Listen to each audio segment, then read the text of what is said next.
Welcome to Pete and Hannah's Watch List. I'm your host, Pete Mitchell. I'm here with my great co-host, Hannah! Hello, people.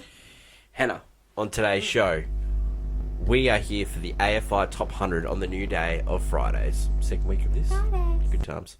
That's Australian time. Australian. Yeah. East Australian time. And we're here for movie number 88. 88. 88. Bringing Up Baby.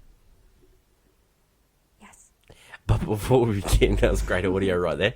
Before we begin, tell the viewers and the listeners what they should do. Pretty please leave a like and subscribe to our channels. And leave a comment down below any of your feedback or your favorite movie so far in this top AFI 100 list. Hit the notification button and you'll get great content like this one. So, we've had so far this week, we interrupt regular programming where we downloaded people the last episode of True Detective. Then we also looked at Madam Web and we talked about our experiences at the Taylor Swift concert, the Eras Tour. Is it Better Live? Yeah. And then we previewed Driveway Dolls, which we were lucky to see earlier this week. Yes. And Zone of Interest. Uh-huh. Plenty of content on the channel. And now we're here for AFI Top 100. Mm-hmm. My favourite time of the week. Love this time. Oh, Get to spend time with you talking movies. How good is this? Yeah, talking movies sometimes we've never seen. Bring Up Baby, released in April 1938, goes for an hour and 42 minutes. Have you seen this one before? No. I haven't seen it either. It's another one on the list I haven't seen. Where did we watch it? Watch it on YouTube. Couldn't get a copy. Yeah. There is... it's part of the Criterion Collection, so you can get it in the States, but you can't buy it in DVD in Australia. So we watched it on YouTube. The elevator pitch. David, a zoologist professor who's working on some brontosaurus bones, is searching for the last bone. He finally gets it. And then he's told about a $1 million grant that he can get from an heiress. And he's trying to woo the lawyer. And he meets the heiress's niece, who has a pet leopard. Yes. Called Baby. Baby. Makers Studio, RKO Studios. Mm-hmm. So they're going through a tough time at this stage. Yeah, they are. But... They're going to get bought out by Howard Hughes soon. which is fine. Which is fine. But we watched an RK movie. It was Swing Time. Yeah, a couple years earlier.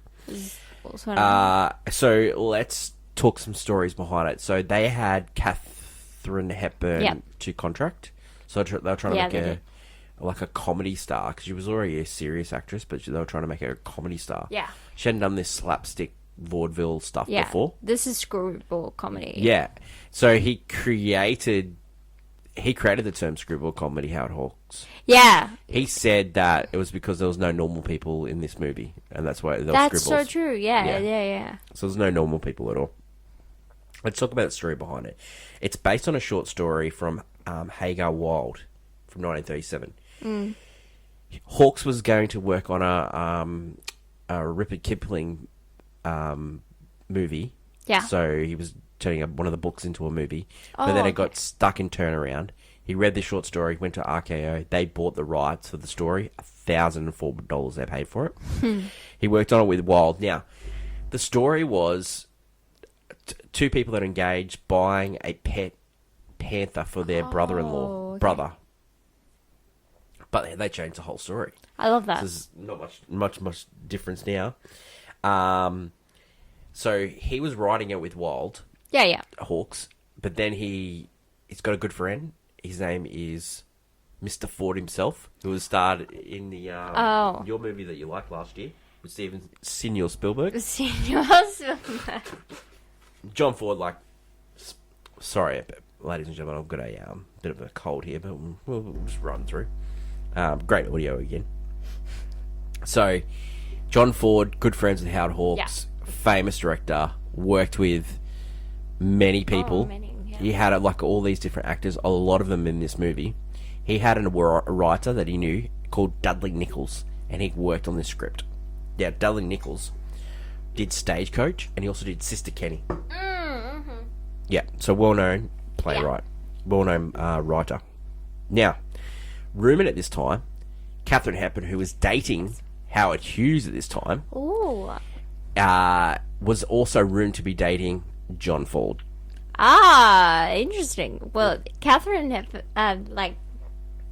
got around, I guess, you know. Well, it was well portrayed in the Martin Scorsese movie with Leonardo DiCaprio, The Aviator. So that was portrayed in that movie. I don't know. Good movie. Good movie. Now, sticking with the story. So, Yes. Katharine Hepburn was chosen because she was already contracted. Yeah, So, obviously, yeah.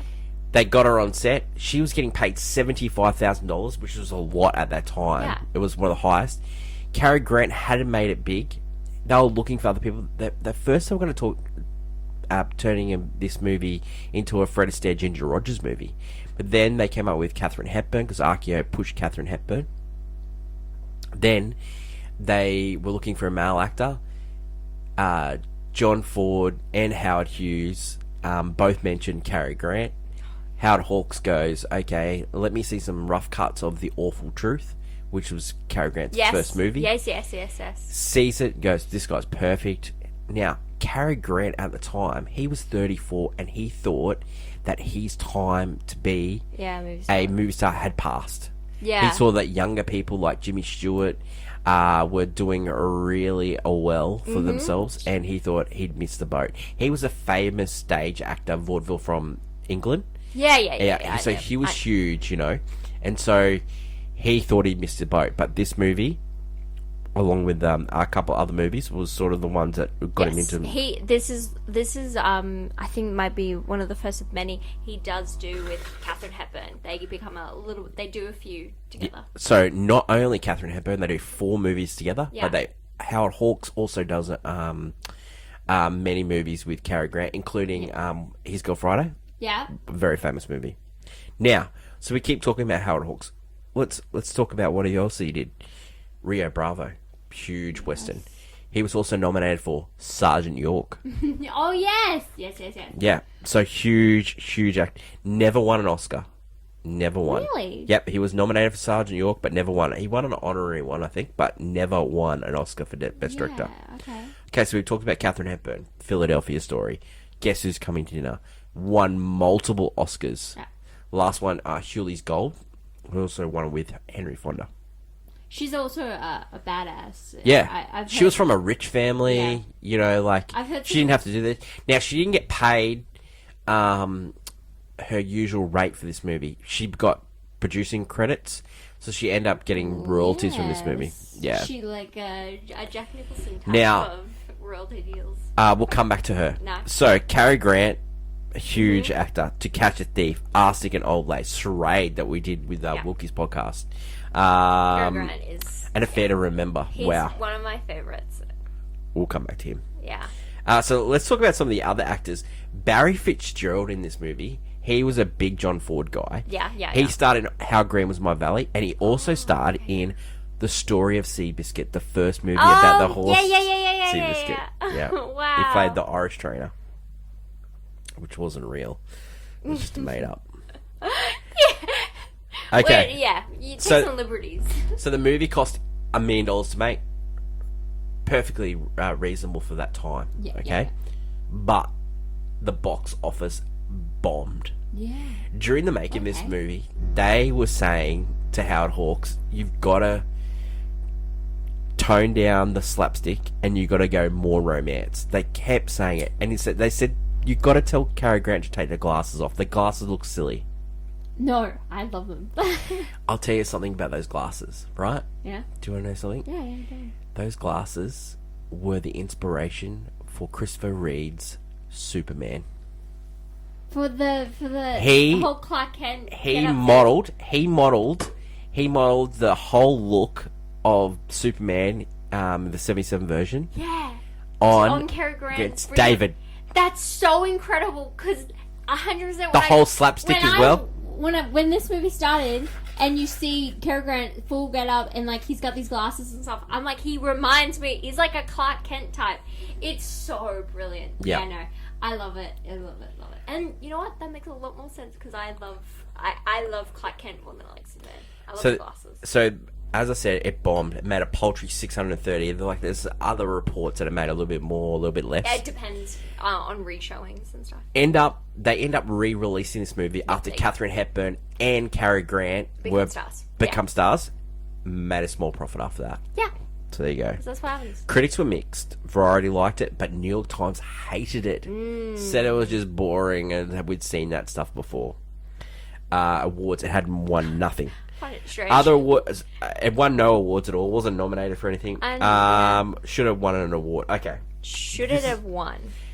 This is my theory, right? Howard Hawks should have won an Oscar In his time. Movies. Now, this movie is probably one of his best. So should he have won? Now, the person that won Best Director of the Year was Frank Capra. Now, you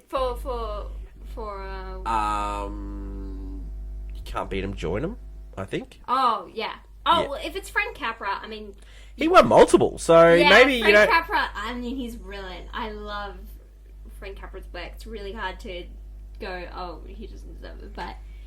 I definitely think it is definitely a case of, like, a director that should have probably... Yeah, it's weird. You can't take it with you. It was the movie. But, like, Angel with Dirty Faces, Boys Town, which is highly successful movie. That was big. Four Daughters, The Citadel, the other ones. Like, he should have got nominated for it, I reckon. But, like, the movie was hated. I think it should have gotten nominated, but it's only on the reflection of the fact that Oscars were really weird, especially for those movies, because they were still trying to figure out if they were... going to celebrate, because they had a separate category really for like musicals, because they were a completely different side of film then. Yeah. And so it's crazy. Well, and music was more popular than films at this stage as well. Well, because it was basically seeing what Broadway shows and vaudeville stuff and seeing it on the screen. Reaction to this film recently, like, people love this movie. Yeah, like, I do. The Rotten Tomatoes, 97%. Letterboxd, 4. IMDb, 7.8. Like, New York Times, the recent critic, loves it. Like, it is one of those. It's been nominated twice on the AFI top list. Like, originally was on 97, now it's 88. Higher, Yeah. Okay, Hannah. Every week on Thursdays on Movie News, we do Hot Take Clickbait. Okay? Where we do the clickiest of all clickbaits. Hannah, what is your clickbait for this week? My clickbait is that you could never do a movie like that, like this really charming idea with the whole. There's a actual live leopard they have here, and you could never do that ever again, ever again. One, Peter, like coming at ya, and then two. That's just so freaking dangerous. Well, I was gonna talk about it in the next segment that we're gonna do, but they had run-ins with the leopard. Like, Katharine Hepburn was really good with it, and the trainer said that she could be a trainer if she wanted to. But she was getting so okay with it, she turned the back on the leopard and nearly got tackled. Yeah. And the only thing that saved her was the whip of the trainer. Yeah. And so from then on, her and the leopard weren't allowed to be filmed together. Crazy. The thing is about this film is that it involves like this like humor and stuff, but there are two very like almost famous stars here with a live animal, and that is literally it's not like a dog or something. We're talking about an actual predator. Yeah. Just sitting in between them, and it's like. Yeah. Why? Yeah. Yeah, it's crazy. It's a crazy idea, but I just think a movie like this could never be made again. Even nowadays, what you would have is a CGI animal. Yeah. And I'm gonna be honest, it's not as funny. The danger's not there. It's actually quite clever how they did it, like how they filmed it in shots. Yeah. So for 1938. Honestly, it's incredible because especially with the idea like CGI not a thing. We're talking about practical effects like back then are just amazing how they get away with stuff. Even I think the slapstick and the humor is just iconic because nowadays it's not as funny when someone falls over, but in these not movies. not the way they did it. When they did that walk, it's this is a shallow part, and they just walk and they go straight into the water. That's hilarious. That's funny. That's hilarious. That's and funny. then even there's a bit where she trips over and then she pretends to keep tripping over. On and the then phone. he trips over. Like And it's funny shit. It's incredible. But yeah, I'm just saying a movie like this would never be made again. Good clickbait. In the same way, ever again. It's unique in that way. My clickbait is What's it dangerous? Cary Grant is the best actor never to win an Oscar. It's not even close. I'm with you. What Like- band you want? What soapbox do you need? I'll get you one. What Like, do you how want? did he not win one?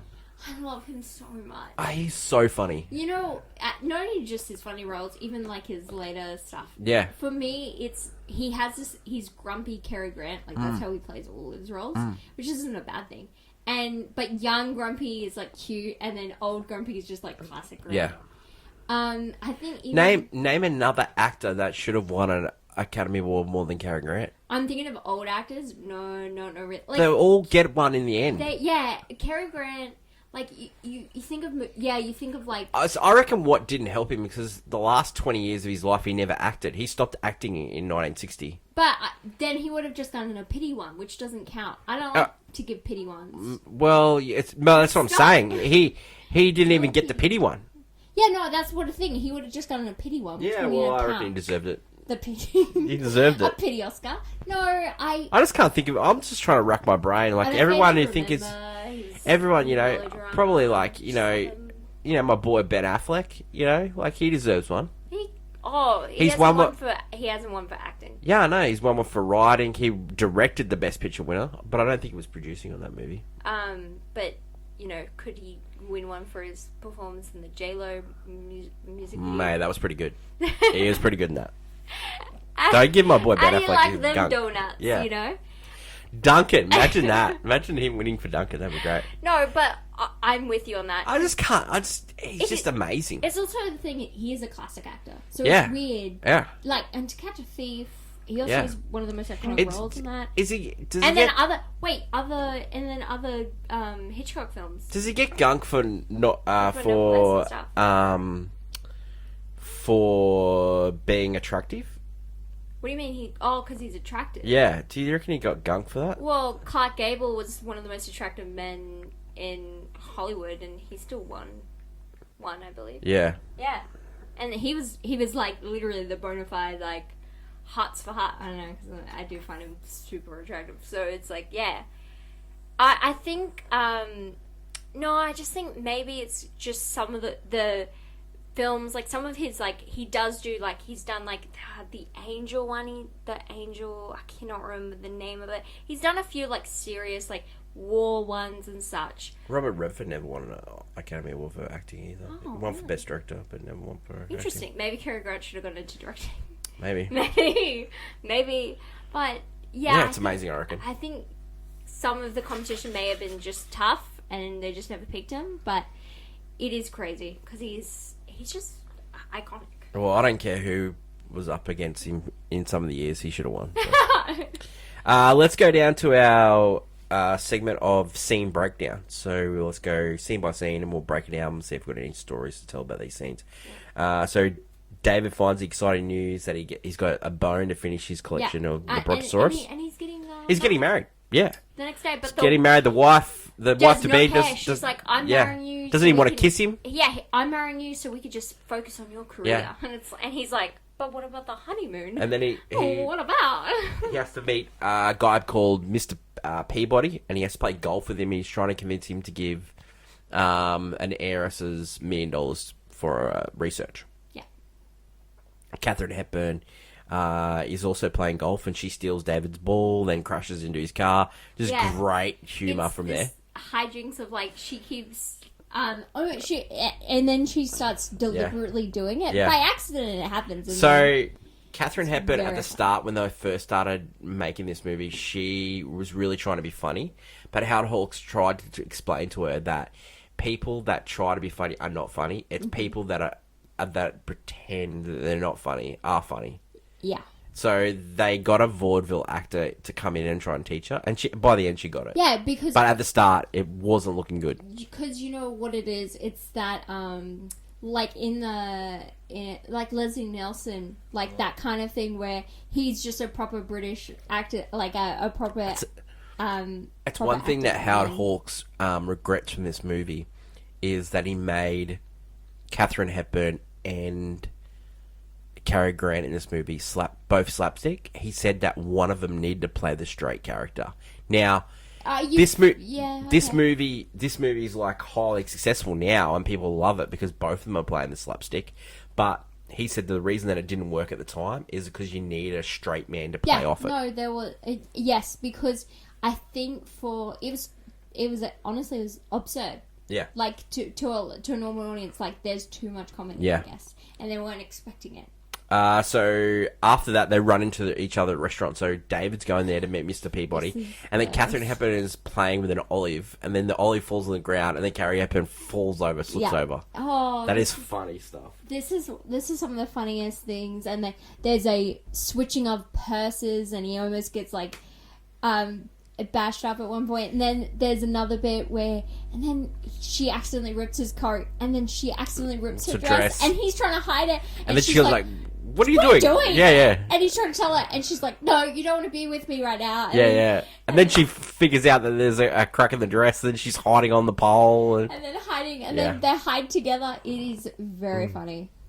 Then David learns that she has a pet leopard, and she learns that he's a zoologist, and so she rings him the next day to talk about the baby, which is the leopard, and he said, "I'm not going to have anything to do with you. You've caused me nothing but grief." And then she falls over, but then he thinks that the leopard has attacked her, and then so she plays up to that because she's fallen in love with David. Yeah, she wants this guy around. Yeah, she wants this guy, and then David doesn't want anything to do with this girl. Yeah, at all.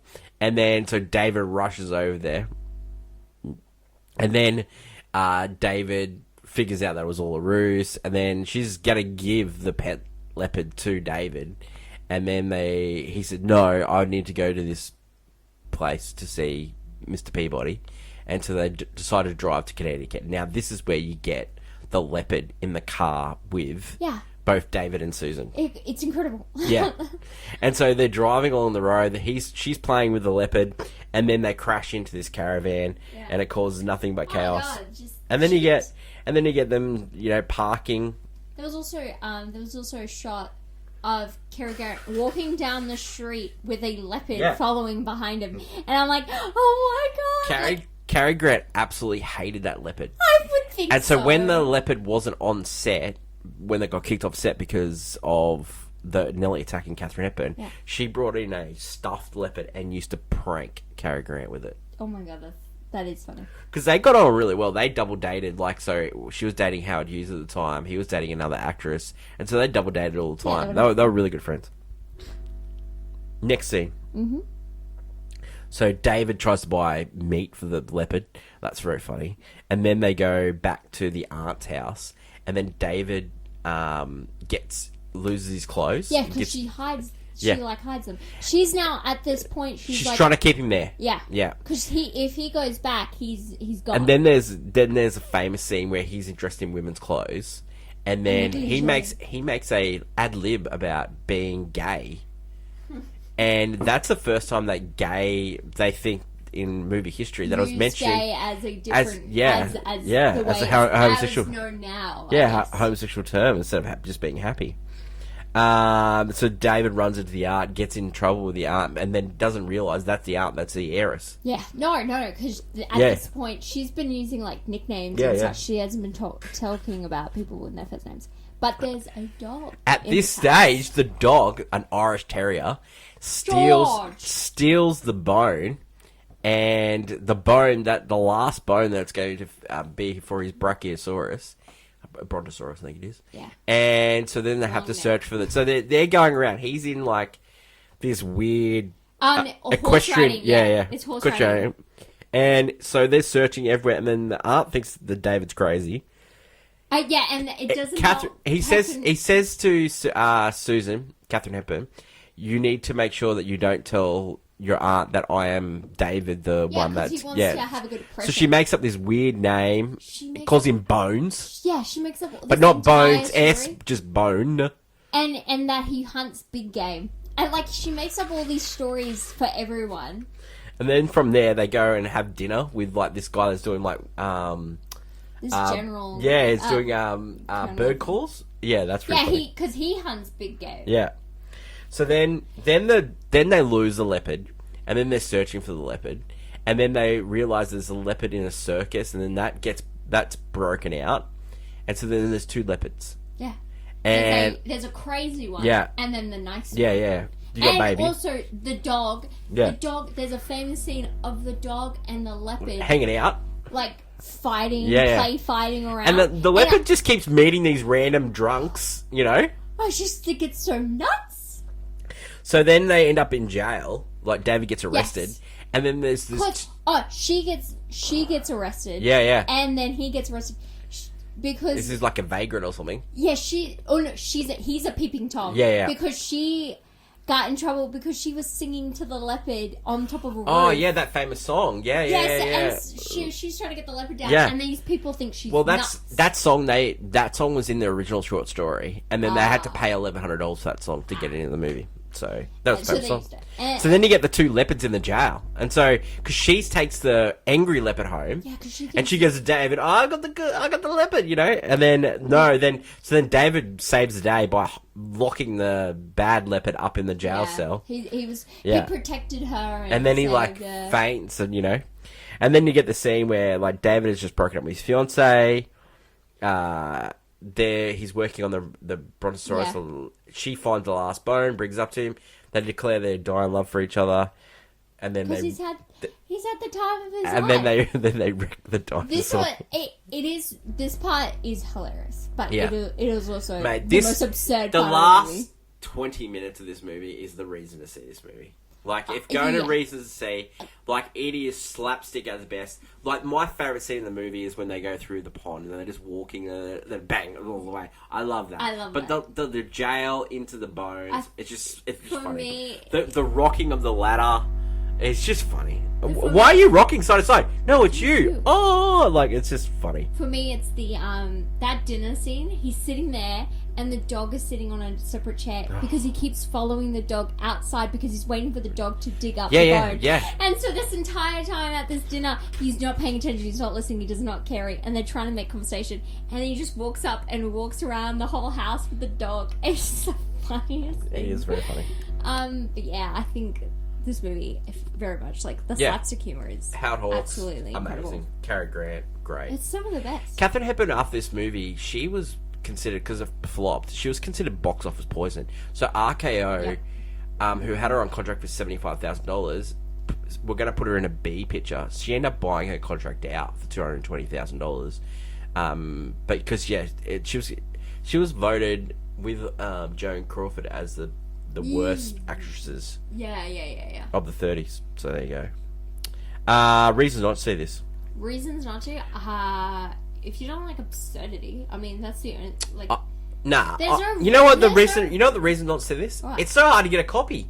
Like oh my god! The quality of the copy on YouTube is not great, but we watched it. Yeah. But like seriously, like I'd love to see a good copy, like to see crisp, clear. It probably shows the great shots that they were doing. Like it looks really good when you can't see it clearly. But if you had a crystal clear copy, but no joke. This movie's funny. I've wanted to watch this movie for years. Yeah, this movie's funny because it is on like when you like listen to people's top 4 or you watching a movie or show, like someone mentions Bringing Up Baby. Candice Bergen's favourite movie of all time is this movie. Yeah, Bringing Up Baby. If someone mentions that, and I'm just thinking, I'm like, in those letterbox force, it's been I've never seen it. Yeah. I've never seen it here in Australia. I've never ever seen it. Not even on TV. I think this movie does deserve to be on the list. I think it 100% does. I don't think it deserves to be high. I think it's about its right spot. Yeah. No, yeah, I feel it too. Would you buy it on Blu-ray? Yeah, 100%. Would you watch this again? Yes. Yeah, 100%. Rating for this one. Where are you feeling? I'm thinking Golf Club. Golf Club because I think if they had a straight person in this and then they had him playing off together, I think it'd be even funnier. No, I think if they just I think if they would have had Katharine Hepburn as the slapstick person and then Cary Grant as the more straight. He's very funny in this. His slapstick humor is so, like him. But he's made for the straight. He's made for the straight. But I feel that the reason I put it as golf clap is just because the slapstick humor and the jokes of this movie are very funny, and the absurdity is, but the storyline kind of like the whole fiance bit he has. Yeah, that doesn't work. It doesn't work out, and then him falling in love with. Yeah. You don't see him falling in love too much with her, but you see. Yeah, and then he goes. Like at the end, he's like, "I had the best day ever," but it was kind of like you just a little bit rushed. Do you know that this movie goes for an hour and 42 minutes? But when they first wrote this movie, right? How long was it? It was the script was 200 pages long, so that means the movie would have gone for over 3 hours. They had to cut a lot out of this movie. It would have just been slapstick for years. I'd still watch it. There was a lot of ad-libbing in this movie as well, which I love. Yeah. That's it. Bringing Up Baby. Yeah. Golf club extraordinaire. I loved it. I really enjoyed it. I had a great time. Yeah, no, this is one of the funniest ones on the list. Next week we go back to serious. 12 Angry Men, starring the great Henry Fonda. Fonda, yes. Yeah.